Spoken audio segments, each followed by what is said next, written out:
In the 1960s and 1970s, a mysterious killer known as the Zodiac terrorized the San Francisco Bay Area. What makes this case so captivating is the way this master of the macabre game defies the police and the media, orchestrating a deadly dance with every step. Who were his victims? And what makes this killer so unique, so elusive? The investigation awaits, plunging us into the heart of the darkness of a mind as cruel as it is brilliant. Get ready to explore the darkest corners of the human soul in this ruthless Zodiac hunt.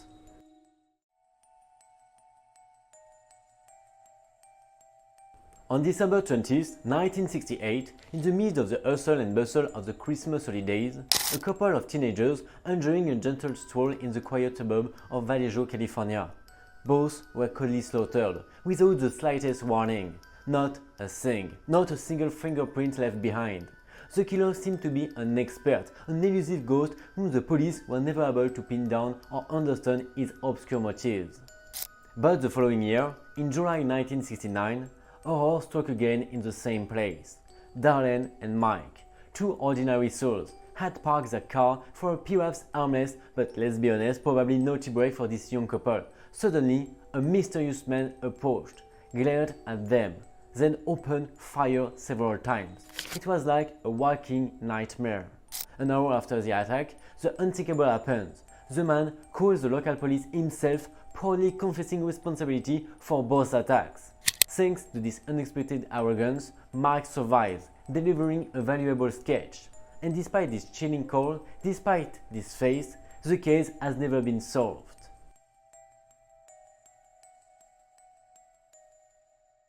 Believe it or not, in August 1969, 3 newspapers received a handwritten letter with no return address. In it, a man confessed to being responsible for the teenagers' deaths and demanded that his letter be published on the front page.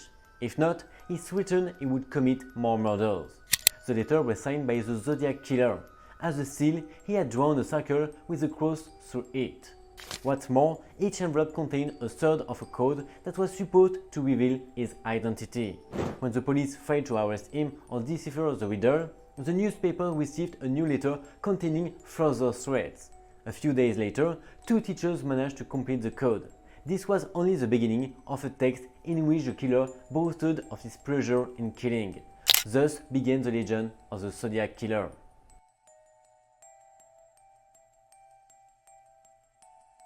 As promised, the Zodiac has struck again. In September 1969, he stabbed a couple resting on a Napa beach. Before fleeing, he wrote a message on the door of their car and once safe, called the police to claim responsibility for the crime. His victims were found alive, but the girl died in hospital.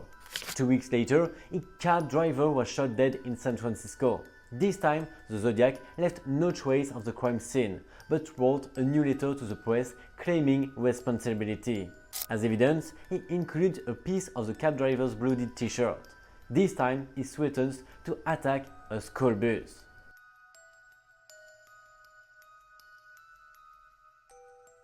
It may seem extraordinary and exaggerated, but the police had a sketch of the murderer, his fingerprints and countless clues from his letters, yet they were unable to find him.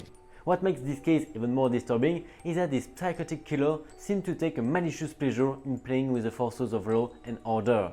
Like a puppeteer, he was so sure of his talents and intelligence that he continued to claim responsibility for murders and defied the police for years. Then, in 1974, he abruptly ceased his activities. Why did he stop? A mystery. Many mysteries still surround the Zodiac case, including the crucial question of when his crimes actually ended. Noted crime writer Robert Greene-Smith has suggested that the Zodiac killer remained active until the 1980s, murdering dozens of other victims. However, this theory remains controversial and open to debate. Before disappearing into obscurity, the Zodiac claimed a total of 37 murders, although only 5 have been confirmed.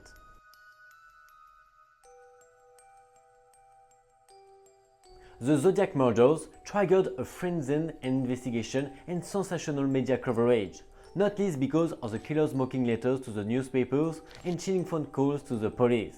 His messages, sent between 1969 and 1974, were signed with a sinister symbol, similar to a gun sight, and almost always began with the phrase, "This is the Zodiac speaking."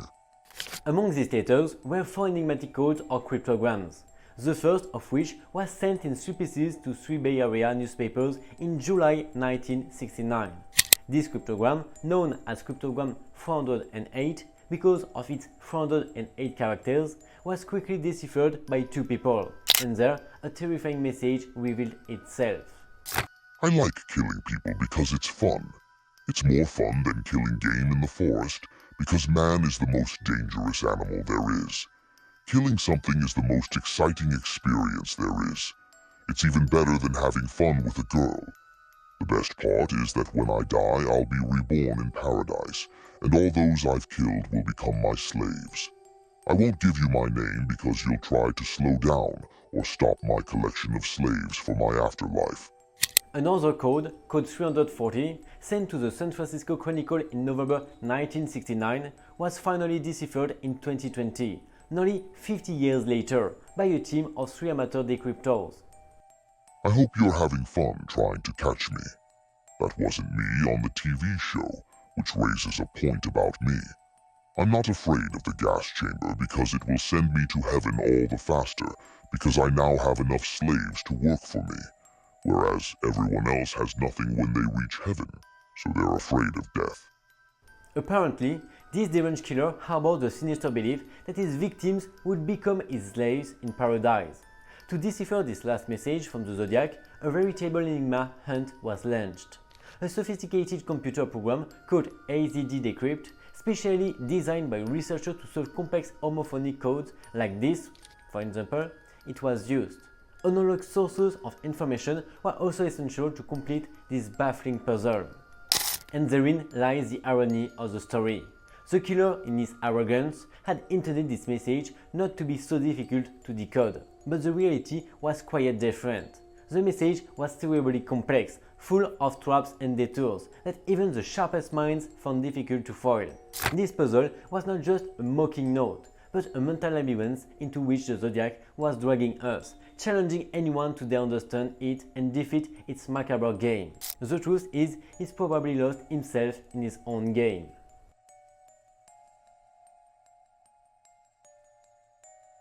Let's take a look at the main suspects. The first suspect emerged during the investigation when the sister of one of the victims said that a man named Lawrence K., nicknamed Kane, had harassed his sister in the days leading up to the murder.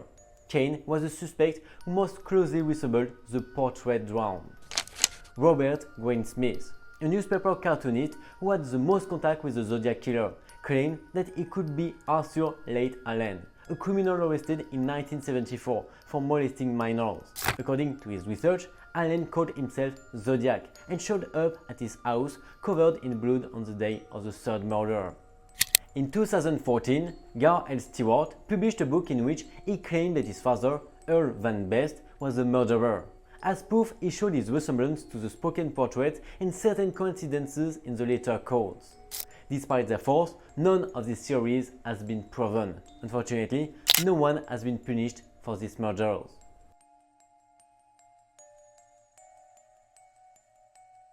The same group criticized the Federal Bureau of Investigation, FBI, claiming that the agency had not investigated sufficiently.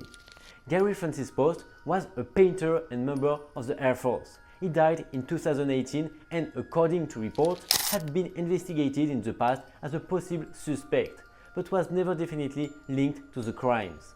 However, DNA analysis has established a strong link between him and evidence found at the crime scene. In 2016, Post was arrested for domestic violence. The arrest took place after he allegedly pushed his wife down the stairs. He was taken to the Tulane County Jail. It was later determined that Post was mentally incompetent to stand trial for the crime, and he was committed to the California State Psychiatric Hospital. His death was attributed to sepsis, septic shock, dysphagia, and vascular dementia. But the most fascinating fact is that before his death, he gave away his guns, spare parts, gunpowder, bullets, and over 1,000 shell casings of various calibers to his favorite people. Against this backdrop, the authorities, in collaboration with the case breakers, conducted an in-depth investigation into Poste's life in search of further evidence of his involvement in the murders. They discovered that he had a criminal past and had been living in the area at the time of the Zodiac killer's crimes. In addition, the investigators carried out a handwriting analysis and found similarities between his handwriting and the letters sent by the killer.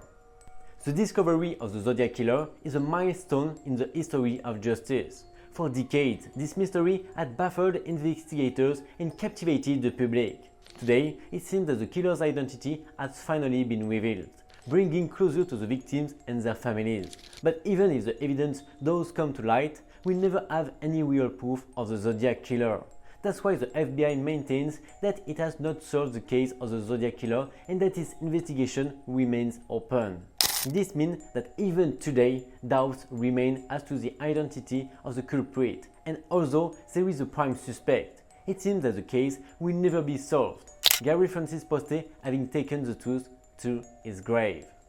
Thank you for watching, and let me know if you have any suggestions to make, like in the comments, or if you have any idea of other topics that could be interesting if I'm going like deep inside of it or something like this. In any case, thank you for your time and see you on the same channel next Friday. Bye bye!